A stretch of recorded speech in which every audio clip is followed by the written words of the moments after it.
J'ai le plaisir aujourd'hui, cette dame nous a fait l'honneur d'être conférencière pour le dîner économique de la Chambre de commerce et de la MRC de Montmagny. Madame Danielle Henkel, bonjour. Bonjour, Monsieur Montmagny. Merci beaucoup de nous accorder cette entrevue, on apprécie. Madame Henkel, j'ai eu le plaisir d'assister à votre conférence qui, le titre de la conférence était « Entrepreneuriat humain ». Normalement, on trouve un autre mot. Il y a beaucoup de qualificatifs qu'on donne en entrepreneuriat. Pourquoi vous avez choisi humain? Parce que d'abord et avant tout, une entreprise, c'est un humain. Ce sont des humains. On est encore loin de la robotisation, quand même. Donc, lorsqu'on fait affaire, on fait affaire avec d'autres humains. On interagit avec des humains. On réfléchit, on négocie, on achète, on vend, on reprend à des humains. Et donc, pour moi, ne pas parler d'entrepreneuriat humain, ce serait une très, très, très grande erreur. Parce que, en fin de compte, si je reviens à la pandémie, je pense qu'elle nous a enseigné certaines choses, entre autres toutes les failles qu'on a pu trouver dans plusieurs systèmes.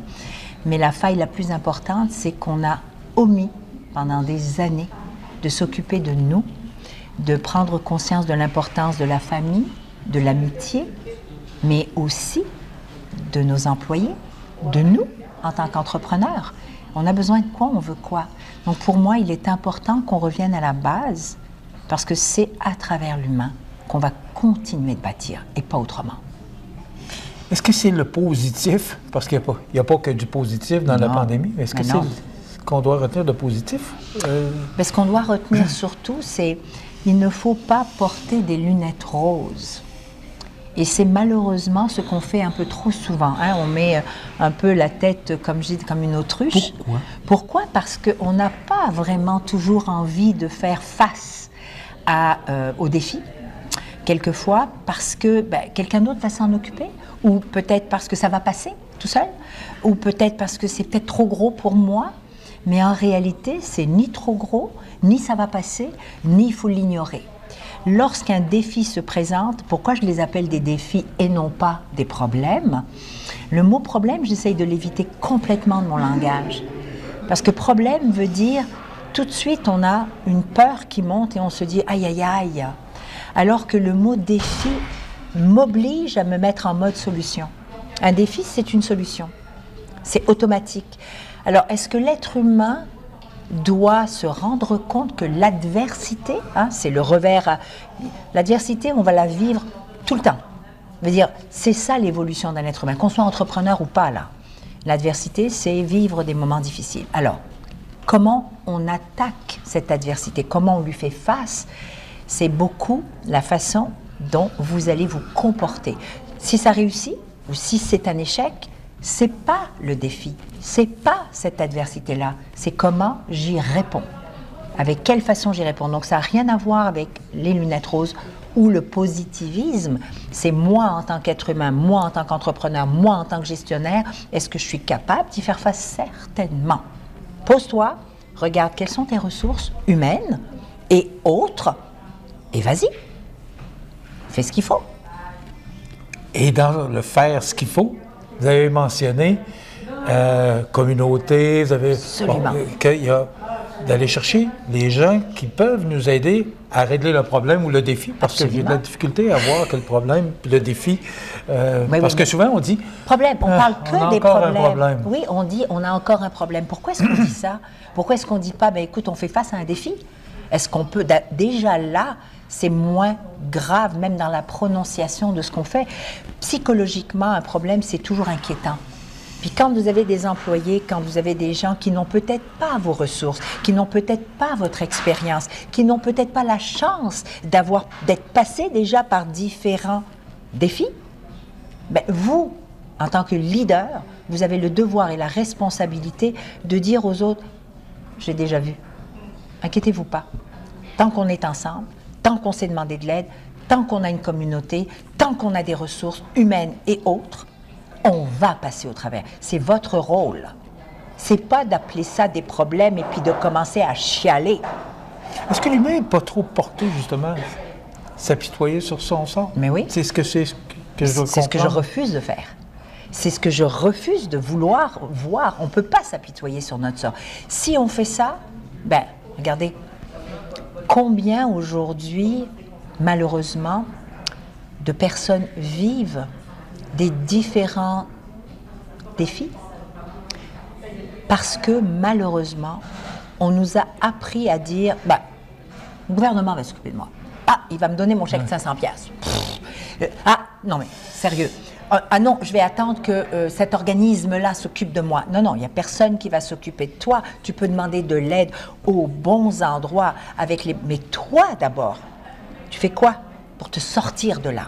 Il faut que tu veuilles le faire. Il n'y a personne qui peut faire pour quelqu'un ce que nous, on n'est pas prêt à faire pour soi. On appelle ça le respect de sa propre personne. Et aussi le respect des gens que l'on aime et qui nous entourent et qui, des fois, ne savent pas quoi faire pour nous aider. Donc, communiquer entre nous, avoir un peu de bienveillance. C'est juste d'être préparé à affronter les choses, savoir qu'on n'est pas seul. C'est juste ça que ça prend. Pas seul. Pas seul. Est-ce que c'est ça qui fait la différence entre un entrepreneur qui réussit et un entrepreneur qui va Absolument. Avoir plus de difficultés ou ne pas passer au travail? Un entrepreneur, un gestionnaire, une gestionnaire, une entrepreneur, c'est important, c'est les personnes qui vont être capables de regarder en face les défis, de savoir comment gérer leurs émotions, puis de faire tout de suite l'analyse et l'inventaire de toutes les ressources qu'on a. Est-ce que c'est tel employé, tel gestionnaire, telle organisation, telle banque, tel... Je ne le sais pas.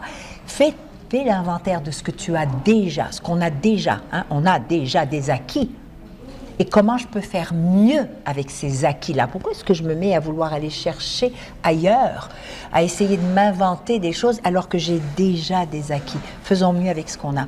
Ce sont ceux-là qui vont réussir, Monsieur Montminy. Ce sont ceux-là qui vont trouver toujours des solutions, peu importe le défi, parce qu'ils ont compris que c'est avec les ressources qu'on a déjà qu'on peut faire mieux. Je voudrais parler de vous un petit peu. Qu'est-ce qui vous a amené à être conférencière? Parce que vous avez de l'expérience, vous avez été en affaires, oui. Vous avez été d'ailleurs reconnu à travers le pays. Mais le monde, à l'international aussi, je donne des conférences partout dans le monde, oui. Qu'est-ce qui vous a amené à faire des conférences? Qu'est-ce qui m'a amené? Oui. Faire vivre votre expérience? C'est le partage. Faire profiter de votre expérience? Le partage, oui, tout à fait. Vous savez, quand on a commencé à me demander de donner des conférences, au début, je me suis dit, est-ce que c'est ça que je veux faire? Et puis, pourquoi est-ce que je le ferais? Vous savez, c'est important quand on décide de faire quelque chose, en entrepreneuriat, dans un projet, posons-nous les questions. Est-ce que c'est bon pour moi? Est-ce que ça fait partie de là où je vais avoir du plaisir? Alors, moi, j'ai accepté à partir du moment où j'ai commencé à voir que les gens que je côtoyais, que les personnes que je touchais, avaient un changement positif autant dans leurs entreprises que dans leur propre vie. Donc, je me suis dit, à quelque part, j'aime le mot, impact. J'ai un impact positif sur les gens, sur la société, sur la communauté, tant et aussi longtemps qu'on va avoir envie de m'entendre ou de comprendre quels sont les outils que j'utilise pour faire face à telle ou telle chose, je vais répondre présent tant que j'en ai la force et la santé. Voilà. Donc, je pense que chacun d'entre nous, je m'excuse, on a quelque chose à partager. Osons le faire. À grande échelle, à moyenne échelle, à petite échelle, c'est pas important. Faisons-le. On a toujours quelque chose à transmettre à quelqu'un. Est-ce que votre passage au Dragon a été pour vous une belle expérience, justement, oui, dans ce que vous dites actuellement, de découvrir des entrepreneurs? Qu'est-ce que vous retenez de cette expérience-là? La plus belle expérience que j'ai eue avec les Dragons, ça a été de me rendre compte à quel point cette émission-là, surtout au début où c'était très complexe parce que les gens ne comprenaient pas, puis on n'avait pas tous et toutes encore une bonne image de l'entrepreneuriat ou de l'entrepreneur. C'est des voleurs, ils ne savent pas, c'est si, peu importe. J'ai entendu toutes sortes de choses. Ce qui m'a fait plaisir, c'est qu'on s'est rendu compte que, une entrepreneur, c'est autre chose que ça. Dans tout, il y a du bon et du moins bon. Il y a des professionnels, des dentistes, des médecins, des ci, des ça, qui te disent bon, pas bon. Même chose dans l'entrepreneuriat, mais on ne met pas tout dans la même marmite. Mais ce que j'ai découvert surtout, et ce qui, moi, m'a parlé, c'est que vous savez, lorsque nous sommes entrepreneurs dans un secteur d'activité ou dans une région, on se préoccupe rarement de savoir ce qui se passe à Montmagny, ou de savoir ce qui se passe à Trois-Rivières, ou de savoir ce qui se passe à La Tuque ou à Alma, peu importe. Je veux dire, c'est tout juste si on sait ce que notre industrie fait. Porté à mais bien sûr, mon nombril, son propre nombril, mais oui. Et là, ça m'a permis de vouloir, faut vouloir. J'ai découvert des entrepreneurs et des entrepreneurs de toute génération, de toutes les régions du Québec. Et je me suis dit, waouh, mais c'est fabuleux. Mais comment ça se fait qu'on ne sait pas tout ça? Comment ça se fait qu'on ne sait pas que nos entrepreneurs portent des fois des régions au complet? Puis on n'en parle pas, on ne les reconnaît pas. Et donc, lorsque j'ai démissionné des Dragons, j'ai parti ma chaîne à moi qui s'appelle enkelmedia.com. Pourquoi? C'est pas du tout un diffuseur comme les autres. C'est une chaîne qui s'est vouée à mettre en évidence la notoriété et le positionnement de nos entrepreneurs et de nos gestionnaires et de nos organisations qui font des choses incroyables avec les entrepreneurs, mais qu'on ne connaît pas ou qu'on ne reconnaît pas. Est-ce que cette émission-là, qui d'ailleurs revient à l'antenne là, dans quelques semaines, est-ce que cette émission-là a contribué à faire mieux connaître l'entrepreneuriat et les difficultés qu'on peut rencontrer à démarrer une entreprise, qu'on a besoin, vous parliez tout à l'heure d'avoir besoin des autres. Oui. Est-ce que les Dragons, c'est pas un peu tout ça, tout ce que vous avez mentionné tout à l'heure? Les Dragons nous ont fait découvrir l'entrepreneuriat, mais malheureusement, je dirais, trop le volet végétarien. Le succès, la réussite, les difficultés, oui, moi je veux parler de tous les échecs que peuvent vivre ces entrepreneurs à un moment donné de leur vie entrepreneuriale, qui ont fait et qui font que ces entrepreneurs ou ces entrepreneurs passent à une autre étape. C'est grâce à ça. On doit parler plus de nos échecs parce que ça fait partie de la vie. C'est comme ça qu'on apprend, c'est comme ça qu'on va chercher des outils. C'est pas parce qu'on réussit. Ça veut dire d'abord quoi, la réussite? Pour qui? Pour moi, c'est autre chose. Pour vous, c'est quelque chose d'autre. Donc, c'est pas important la réussite. Ce qui est important, c'est qu'est-ce que cette entreprise-là contribue? Quel est l'impact qu'elle a dans la communauté, dans la société? C'est ça qui m'intéresse.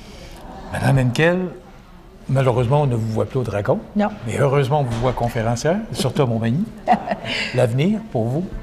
Continuer de prôner Henkel Media, mais continuer aussi de porter le message de mes entrepreneurs, de nos gestionnaires et de notre belle province. Vraiment. Est-ce qu'il y a des livres qui s'en viennent? Parce que vous êtes auteur aussi. Peut-être. J'ai écrit 3 livres, donc peut-être. C'est beaucoup, l'écriture d'un livre. Il faut vraiment que ça soit dans la réflexion.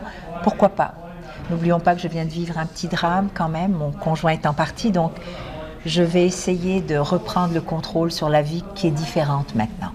Madame, ce que j'ai retenu de cette entrevue-là, c'est l'enthousiasme. Vos yeux brillent quand vous parlez d'entrepreneuriat. Ah oui.